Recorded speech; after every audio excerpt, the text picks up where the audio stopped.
अस्सलामुअलैकुम, वेलकम है आप सभी का इस नई वीडियो में। जैसे आप सभी को पता है कि कल 6 अक्टूबर है, तो कल से कास्ट कश्मीर का यूजी कोर्सेज़ की काउंसलिंग जो है वो स्टार्ट होने जा रही है। इस बीच यहाँ पे आपको काउंसलिंग कैसे करनी है, कौन काउंसलिंग के लिए एलिजिबल है, कल किस किस कैंडिडेट को जाना है, कितनी फ़ी आपको वहाँ पे करनी है, कौन कौन सी फ़ी आपको पे करनी है, उसके साथ साथ जिन कैंडिडेट्स ने अपनी डॉक्यूमेंट वेरिफिकेशन को मिस किया है उनको क्या करना और कंडीशंस क्या आपको रहने वाली हैं कल की काउंसलिंग के लिए, वो सारा कुछ मैं आपको इस वीडियो में समझाऊंगा। वीडियो को पूरा एंड तक देख लेना, चैनल को भी सब्सक्राइब कर देना और टेलीग्राम ग्रुप हमारा ज्वाइन कर देना। जो भी अपडेट होगा अब तक हम सबसे पहले पहुंचाएं। तो चलिए वीडियो को स्टार्ट कर लेते हैं। तो इस पूरा पीडीएफ जो इन्होंने रिलीज़ किया है, इसका लिंक मैं जल्दी ही आपको डिस्क्रिप्शन में दे दूंगा, आप जाके वहां से डाउनलोड कर सकते हैं और पहले कमेंट में भी आपको पिन मिलेगा, ये आप वहां से भी डाउनलोड कर सकते हैं।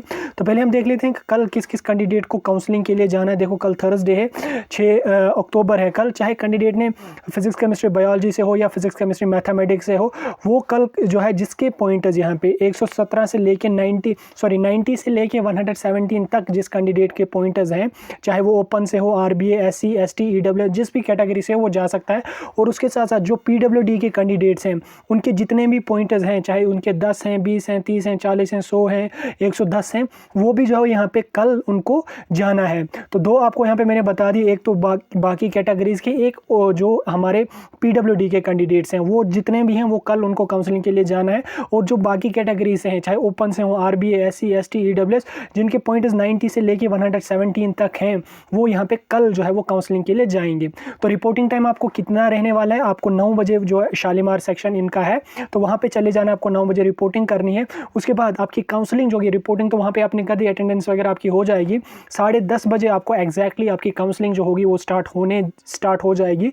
तो आप काम कर लीजिए, आप 8:30 बजे के आसपास जो है वहाँ पे पहुँच जाना। तो 9 बजे आपकी रिपोर्टिंग होगी वहाँ पे, देन गेट वगैरह क्लोज हो जाएगा और 10:30 बजे से आपकी जो है वो काउंसलिंग जो है वो स्टार्ट हो जाएगी। अब यहाँ पे सबसे इंपॉर्टेंट ये है, बहुत सारे कैंडिडेट्स ने अपनी पुरानी जो काउंसलिंग नहीं, डॉक्यूमेंट वेरिफिकेशन जो होती है 60 पॉइंट्स के प्लस जिन कैंडिडेट्स के पॉइंट्स थे, उनको बुलाया गया था। 3 दिन चल रही थी डॉक्यूमेंट वेरिफिकेशन, लेकिन बहुत सारे कैंडिडेट्स ने वो मिस किया। उनको भी यहाँ पे बोला गया है कि अगर आपने काउंसलिंग में जो डॉक्यूमेंट वेरिफिकेशन आपकी होती है, अगर वो आपने मिस कर दी है तो कोई इशू नहीं है। आप जो है 9:30 बजे आप रिपोर्टिंग करके पहले अपने डॉक्यूमेंट्स को वेरीफाई करवा लीजिए। वहीं पे एडमिशन सेक्शन जो होगा आपका, वहाँ पे जाके अपने डॉक्यूमेंट्स को वेरीफाई करवा लेना है। देन उसके बाद आपको जो है वो काउंसलिंग में उसी दिन, अगर आप उसी दिन के लिए एलिजिबल है, 90 से 117 के आसपास आपके पॉइंटर्स हैं, तो आप जो है वो वहाँ पे फिर काउंसलिंग भी करेंगे। यानी कि जिसकी डॉक्यूमेंट वेरिफिकेशन रह गई है वो कल जाके अपने डॉक्यूमेंट्स को वेरीफाई करवा लेगा। और जो कल किस किस कैंडिडेट को जाना है, जिसके पॉइंटर्स 90 से लेके 117 तक हैं, उनको ही यहाँ पे कल जाना। और उसके साथ साथ पीडब्ल्यूडी के कैंडिडेट जो हैं उनको यहाँ पे कल जाना है। देन उसके बाद यहाँ पे 85 से 89 तक जो है उनको 7 तारीख को जाना है, फ्राइडे को। देन सैटरडे को 80 से 84, उसका छोड़ दीजिए, उसको हम उसी दिन आपको बताएंगे, रिपोर्टिंग वगैरह मैंने आपको बताई।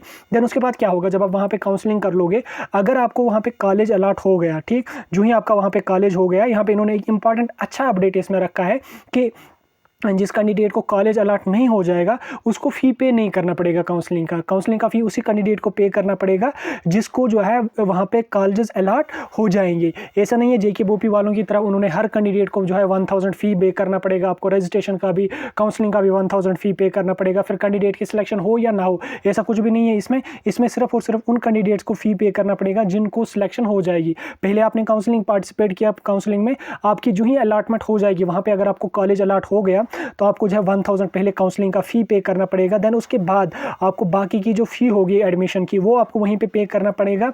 नॉर्मल फ़ी वगैरह जो कुछ भी होगी, अगर आप सेल्फ फाइनेंस में लेना चाहते हैं वो उसकी फ़ी वगैरह, अगर आप कैटेगरी या अपने इंट्रेंस के बेस पे लेना चाहते हैं उसकी भी फ़ी आपको जो है वो वहीं पे करना पड़ेगा। ये 2-3 पॉइंट्स अगर आप पढ़ लोगे आपको वहाँ पर अच्छी तरह से समझ आ जाएगा।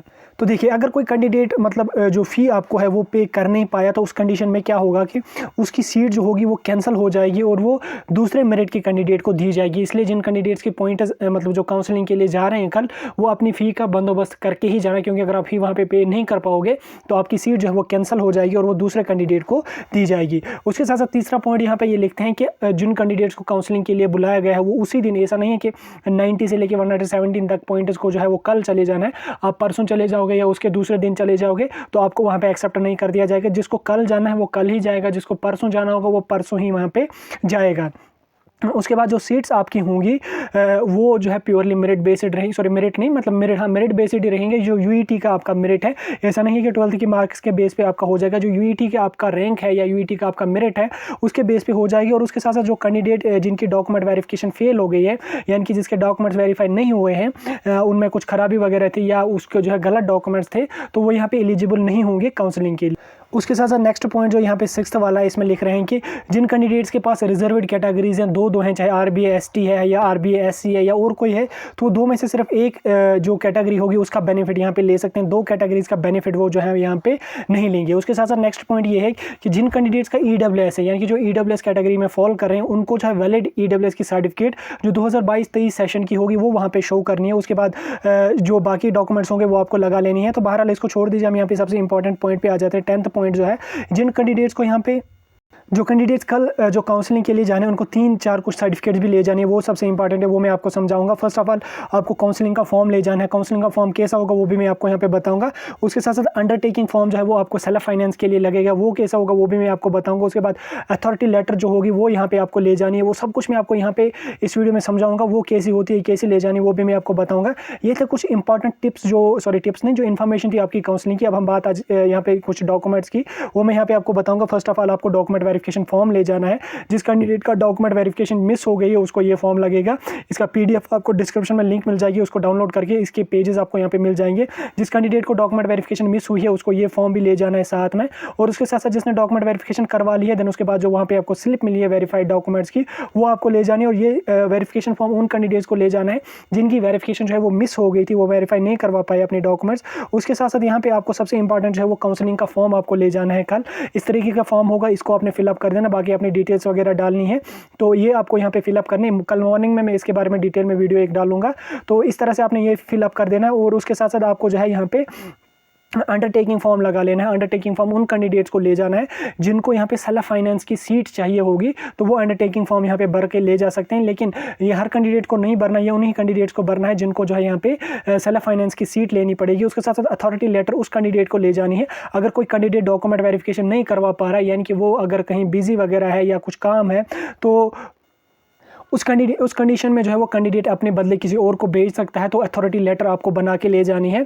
तो उसके बाद मतलब अगर कोई कैंडिडेट की बीमार है या कहीं और बाहर है कहीं, तो वो घर में से किसी को भेज सकता है। तो अथॉरिटी लेटर उसके पास होनी चाहिए, वो उसके बदले काउंसलिंग में पार्टिसिपेट जो है वो कर सकता है। तो इस तरीके का आपका काउंसलिंग का प्रोसेस लेने वाले हैं। बाकी आप अपने जो डॉक्यूमेंट्स वगैरह नॉर्मल होते हैं, आपके 10th-12th की मार्कशीट वगैरह, डोमिसाइल वगैरह, वो भी आप साथ ले जाना, हो सकता है ज़रूरत पड़ेंगे। लेकिन सबसे इंपॉर्टेंट जो होती है वो यही होती है, काउंसलिंग फॉर्म वगैरह, जो मैंने आपको समझा दिया। और कल किस किस को जाना वो भी मैं आपको समझा दिया, सारा कुछ मैंने आपको समझा दिया। अभी आपको सब कुछ समझ आ गया होगा। स्टिल कोई कंफ्यूजन, डाउट हो या काउंसलिंग फॉर्म के बारे में आपको वीडियो चाहिए कैसे फिलअप करना, वो भी मैं आपको जो है वो अपलोड कर सकता हूँ कल मॉर्निंग में। बाकी कोई और कंफ्यूजन, डाउट हो कमेंट सेक्शन में पूछ सकते हैं।